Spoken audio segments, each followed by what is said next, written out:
Thank you all for coming to this May 10th meeting of the Nashua Republican City Committee. If people could make their way to their seats. We would ask that if you are a Democrat tracker, that you please leave. If you are a Republican and you have some sort of camera or microphone, you can actually get it on our television show. So please refrain from any disruption. Okay, it's now my pleasure to introduce our primary speaker for the evening, candidate for governor, Ovide LaMontagne.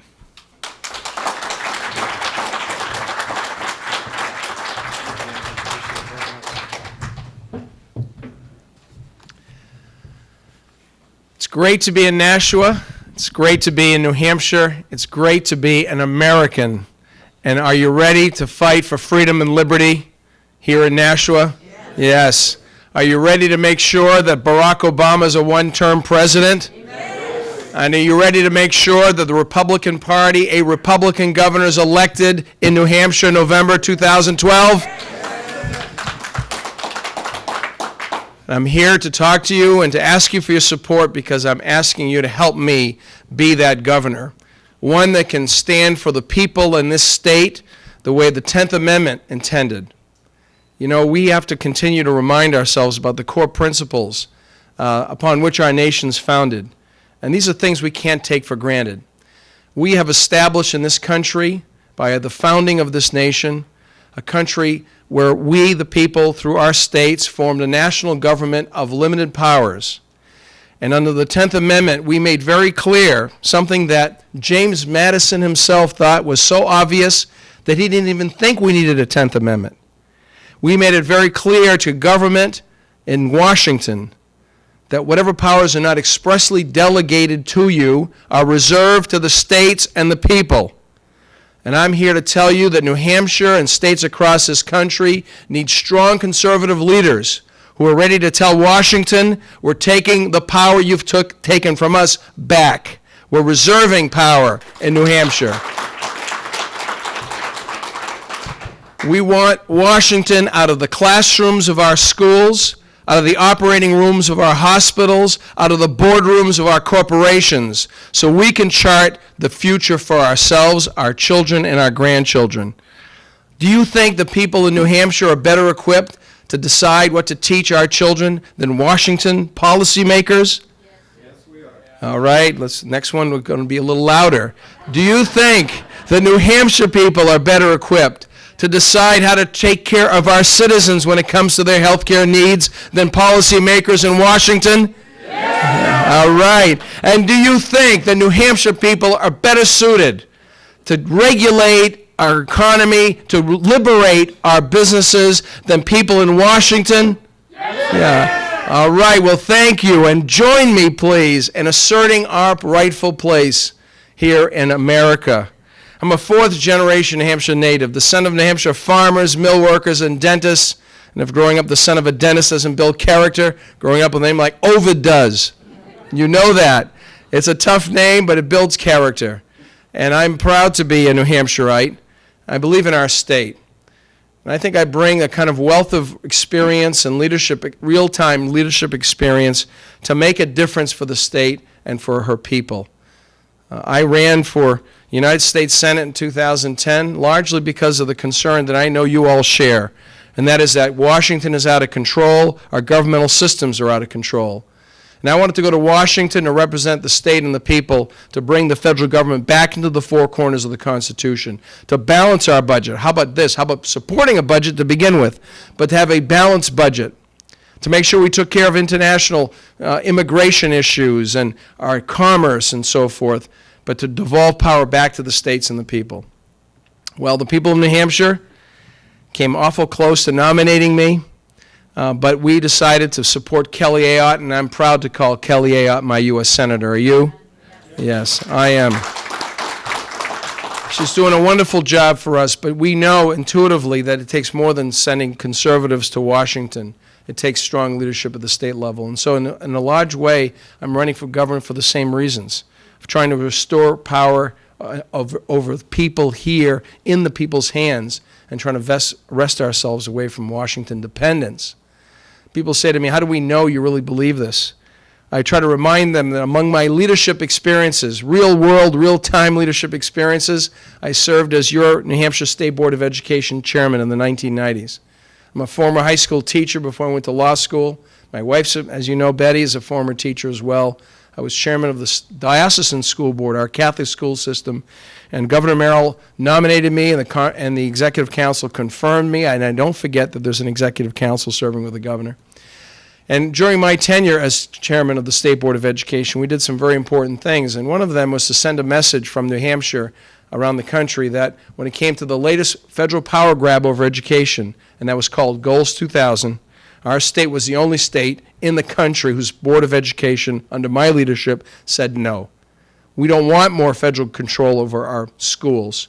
And I went to Washington and said to Washington, our Congress at the time, abolish the U.S. Department of Education, block grant education monies to New Hampshire, and fully fund your commitment on special education, which the Congress has never done. We need to go back and send that message again, and this time bring it home. And I'll do that. And I've done that before, and I'll do it again. So the very first thing I will do as governor is to direct the Attorney General to join the suits with the other states against the federal government on Obamacare.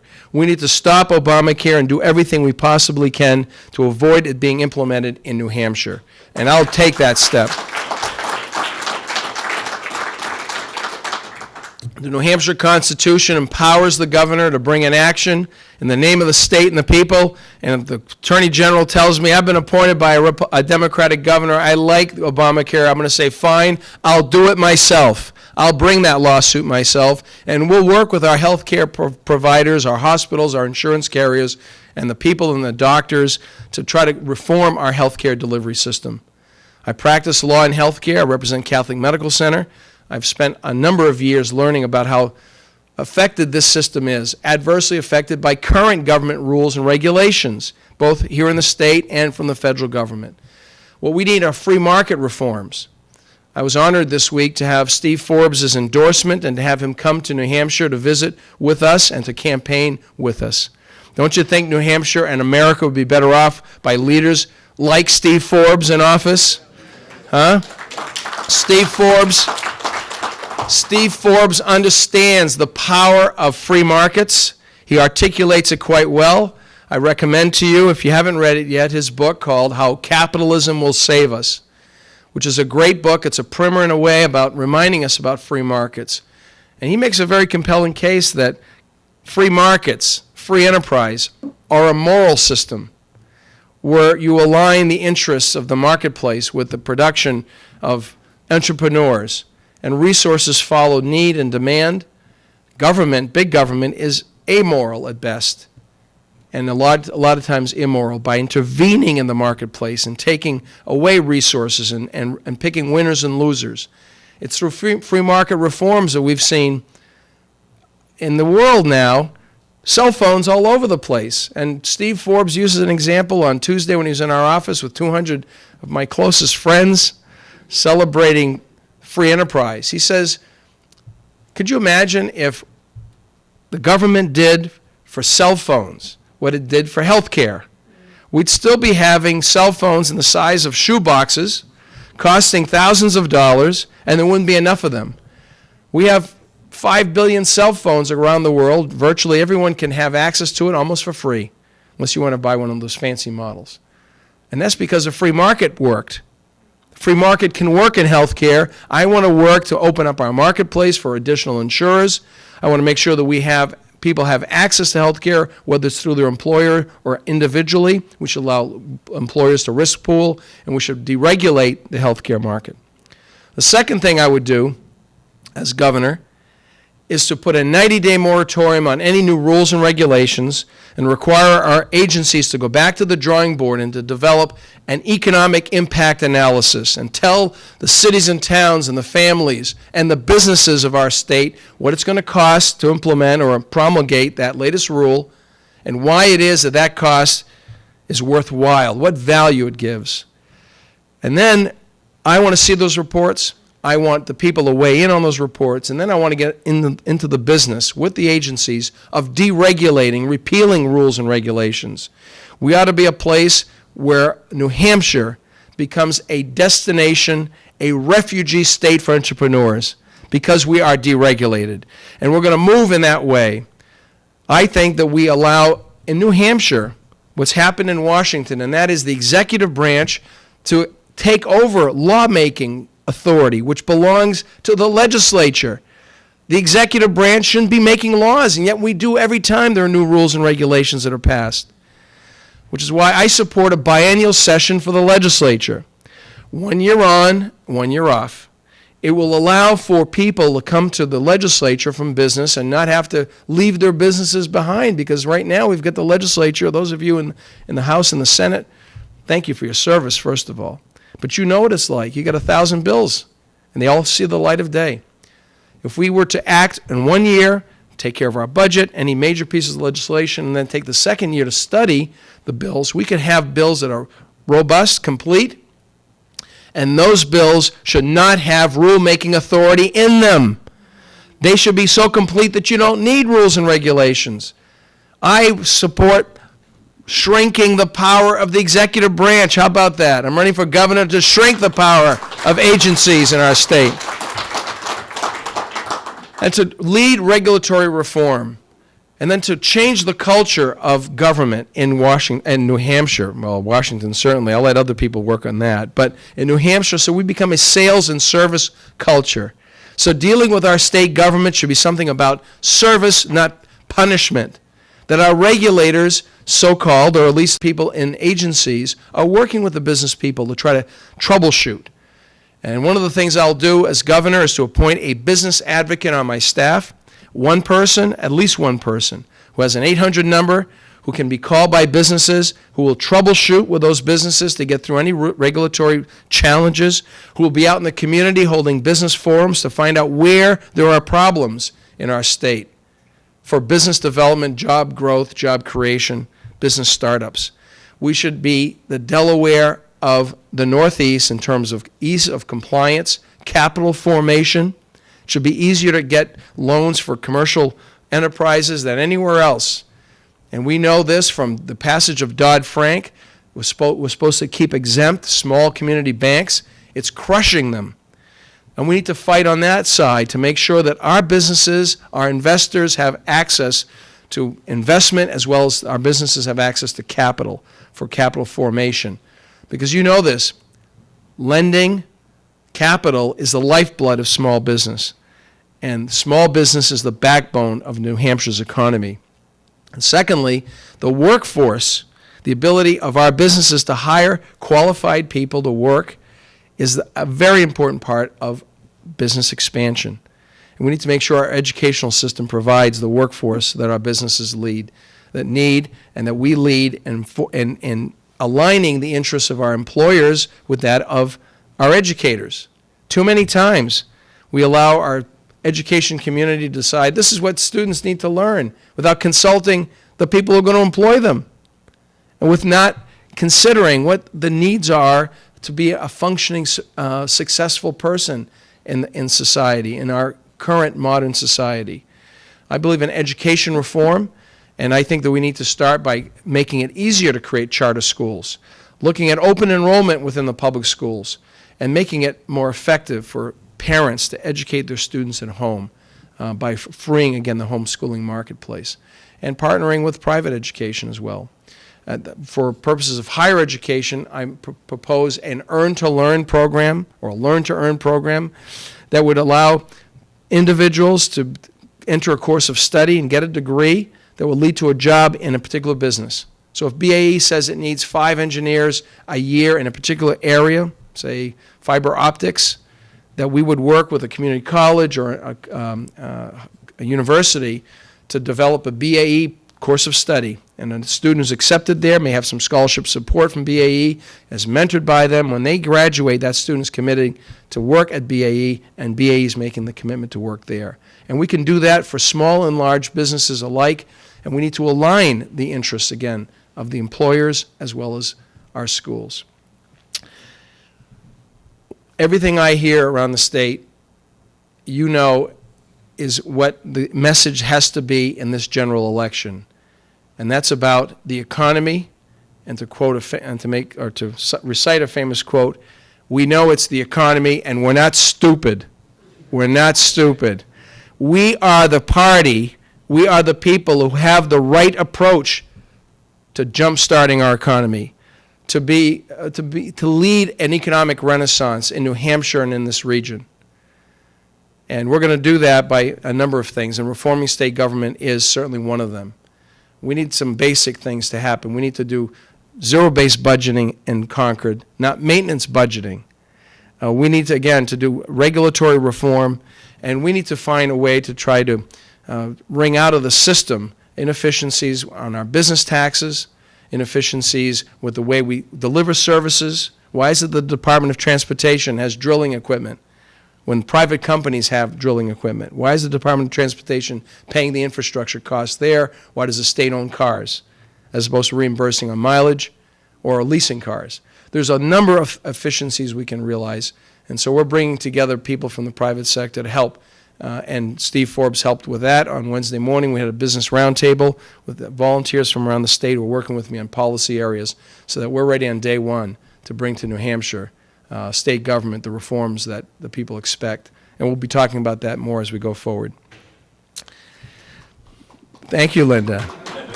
This is an exciting time, and yet a daunting time.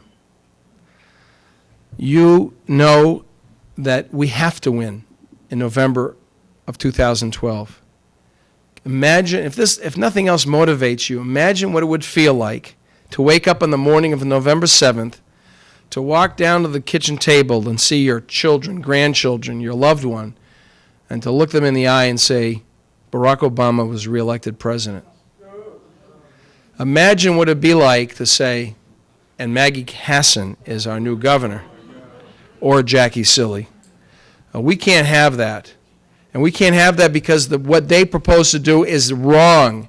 It's wrong because it puts its faith in government, big expenses, out of control. Out of control government that takes away freedom and liberty. We are the party with the solutions for job creation, for realizing a new New Hampshire. And so we can't afford to make any mistakes.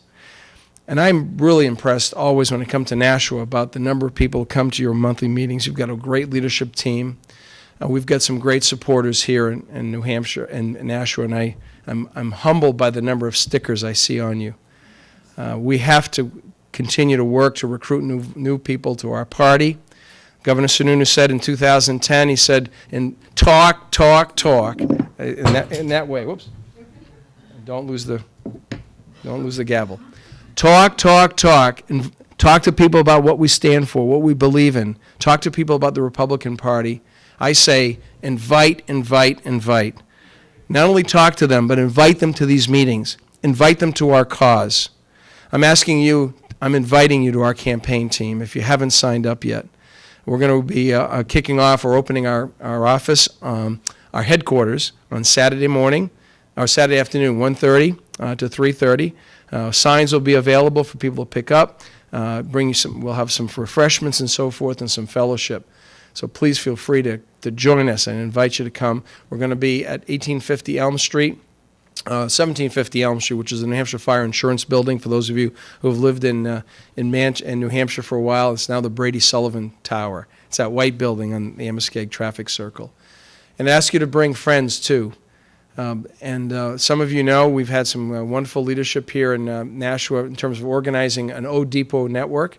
Alderman Dan Moriarty and David McLaughlin they've both been very helpful to me and reaching out to a lot of people. If after the meeting you want to be an O Depot, we're recruiting families or businesses who want to distribute signs, bumper stickers, paraphernalia, and then help to organize people to do some phone banking and then hold signs at the polls on the primary day and also general election day. And also in your chairs, you've got a couple pieces of material you should feel free to take and use. One is a little handout that has a biography and my blueprint on the back. And the second one is a primary petition we'd like you to sign, if you would, and leave behind so that we don't have to pay a filing fee. I'm a conservative through and through. And if I can avoid and save our donors money so we can use it for messaging, and then we'll do that. And I'd ask you to sign the petition and leave it with Luke. Luke Kraus back here is our campaign field director. Many of you know from Tim Peleni's campaign as well as Rick Perry's campaign. So I'd invite you to join us. And then I'd invite you to make a commitment to serve with me if I'm successful as the governor of New Hampshire. And I am quite serious about this. It's not going to be possible to bring the changes to New Hampshire that we need to bring by one person in the governor's office. I'll need people around the state who are willing to be my eyes and ears and work with me as part of our ongoing network, and then also be my voice. And I'll try to be your voice in Concord. So if you're an O Depot, I'd ask you to commit to me that if we're successful, to serve with me for 2 years. And let me know what's happening in the community. And I'll let you know what's happening in Concord. And we'll continue to be working together as a network for freedom and liberty and what's good about being in the Granite State. And I think we're going to see some really special things happen if we have an opportunity to represent the people of New Hampshire and to serve. The last thing I would leave you with is this. I think we are suffering from a deficit of leadership. We have a deficit of leadership in Washington, which is why we haven't had a federal budget in, 3.5 years, why we have runaway spending and out-of-control debt.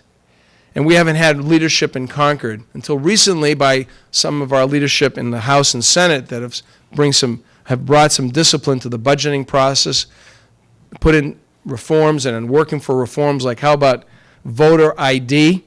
Can we do that, please? All right, voter ID, and let's support our legislators. Simple work that needs to be done, but we haven't had the kind of leadership we need in New Hampshire. And that's because we've had a failure of leadership in the governor's office. And I won't be afraid to lead. And I will be your leader and representative. And I want to work with you going forward. So I welcome you to our team. I thank you for what you do here in Nashua and beyond. And I ask you to keep our state and our nation in your prayers. And on behalf of my wife, Betty, it's an honor to be a candidate for governor in New Hampshire. God bless you, God bless America, and God bless the great state of New Hampshire. Thank you. You happy to take a couple questions? Yes, sir.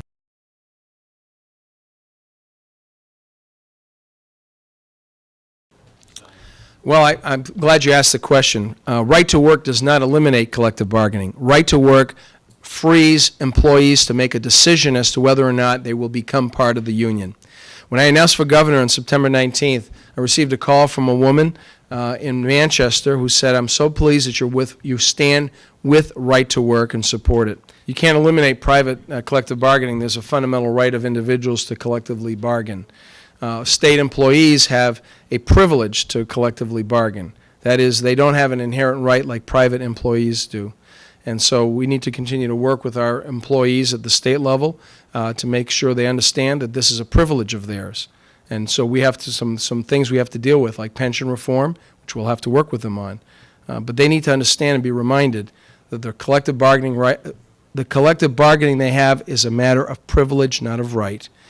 On the right to work, it's important that we educate other New Hampshireites. This does not take away collective bargaining, which is why I really want to be careful about that.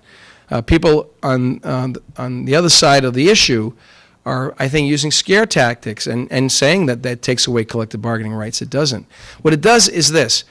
Like this woman called me, and she said, "I'm an accountant by training. I worked in my husband's small business. He died unexpectedly. My son was a freshman in high school. I worked to unwind his affairs, saw my son through high school, and was out of the workforce for 3 years. He went to college. I wanted to go into the workforce. I applied for a job that was advertised, part-time bookkeeper. I said, part-time, great way to go back to work. I went to be interviewed. They loved me. I loved them. I went back the next day to fill out the forms, fill out all the applications, and then they gave me a piece of paper. I said, "What's this?" It says, "A union membership." They said, "Well, we're a union shop." She said, "Well, but I'm only here for part-time work." Doesn't matter. You have to sign up for the union. She said, "I don't believe in what the union stands for. I want to work here, though." And they said, ma'am, if you want to work here, you have to sign this paper. That business lost a very valuable, potentially valuable employee that day, and that woman lost an opportunity to regain her position in the workforce, and that would not have done anything to take away collective bargaining rights. The one thing it does do, and this is an important piece of information too, I think, to take to our fellow citizens, it injects something I use one word into the relationship between the employees and their employer, and that's accountability. The union will be accountable to its members to justify why it is that it makes sense for them to continue to pay their dues and to be members of the union under a right-to-work situation. Right now, there is no accountability. Once there's a union in the shop, in the workplace, that's it. You have to either be part of it or you can't work there. There is no accountability between the workers and the union. And then finally, if we are a right-to-work state, we'll be the only one north of Virginia, east of Indiana. You will see businesses come here. Businesses that will see that New Hampshire is open for business and stands with employees. And it will be a very important step that we can take for New Hampshire. And it won't cost the taxpayers a penny.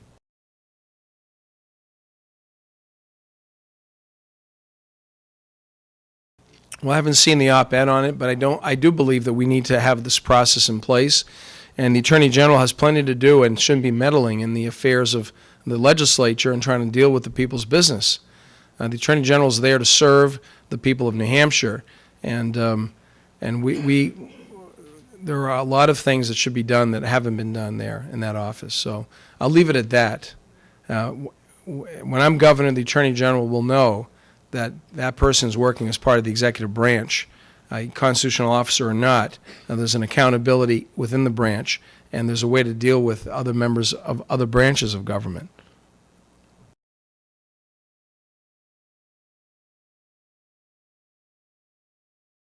Well, you know, I believe in the business theory or proposition that you differentiate or die. And that's how two companies are manufacturing paper towels, and one of them is more successful than the other. And to the average person, you say, well, the paper towels are the same thing, right? They sop up liquid or whatever. But if you differentiate on something as simple as that, you will sell more products if you have a higher quality, whatever it is. New Hampshire needs to continue to differentiate itself from other states, and we're already doing that. No broad-based tax, no sales tax. I'll veto any broad-based or sales or income tax if one is brought to my desk. And the best way to assure that we don't have a broad-based sales or income tax is to make sure our spending is in check and is low. And we should only be spending that which we need to deliver the core services the Constitution expects. Secondly, we need to make sure that the other states in our area respect our New Hampshire primary, that they support it. We need to make sure that other states in the area know that New Hampshire is open for international trade too. And we need to do that in our region by letting people in Canada know that Old Orchard Beach is not in New Hampshire. And if you talk to Canadians, they say, oh, I know New Hampshire, I go to Old Orchard Beach all the time. Sorry, wrong state. We don't do enough to market ourselves and to differentiate with people outside of our region. And that's going to be an important thing that we do. And then lastly, while we need to cooperate to the extent we're a regional economy, we shouldn't be getting into what I would call entanglements like Reggie. Let's make New Hampshire take ownership for whatever strategy it wants, but not ceding authority to a larger organization. And so I would support repealing Reggie, at least our participation in Reggie. Are those some good examples of some things we do differently with other states? And, you know, and the competition with Massachusetts is about making sure businesses know there's a better advantage in being in New Hampshire from an infrastructure perspective, from a tax perspective. Even though our business profits tax and business enterprise tax are higher than they should be, and there are a lot of inconsistencies there, the aggregate tax burden on citizens in New Hampshire is lower than it is in other states. And so we want to do everything we can to keep our businesses here and relocate businesses from other states here. But that'll be by making sure people know there is a difference, a fundamental difference in being in New Hampshire than being anywhere else. And I don't know about you, but I am proud to be in New Hampshire, and I know we are the jewel, maybe a diamond in the rough, because we haven't told our story well enough. But we're going to polish this diamond and renew the New Hampshire advantage. So help me God. Thank you very much.